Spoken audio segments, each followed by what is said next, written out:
কিছুক্ষণ পরে মা প্রেমানন্দ স্বামীজির কথা তুলে বললেন, দেখো মা, বাবুরামের দেহেতে আর কিছু ছিল না, কেবল কাঠামখানি ছিল।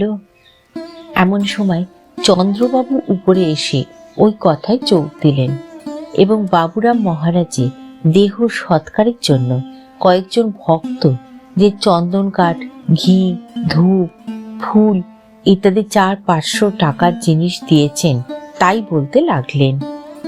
মা বললেন, আহা, ওরাই টাকা সার্থক করে নিলে। ঠাকুরের ভক্তের জন্য দেয়া, ভগবান ওদের দিয়েছেন, আরো দিবেন। চন্দ্রবাবু প্রণাম করে উঠে গেলেন। মা বলতে লাগলেন, শোনো মা, যত বড় মহাপুরুষই হোক, দেহ ধারণ করে এলে দেহের ভোগটি সবাইকে নিতে হয়। তবে তফাতেই সাধারণ লোক যায় কাঁদতে কাঁদতে, আর ওরা যান হেসে হেসে। মৃত্যুটা যেন খেলা।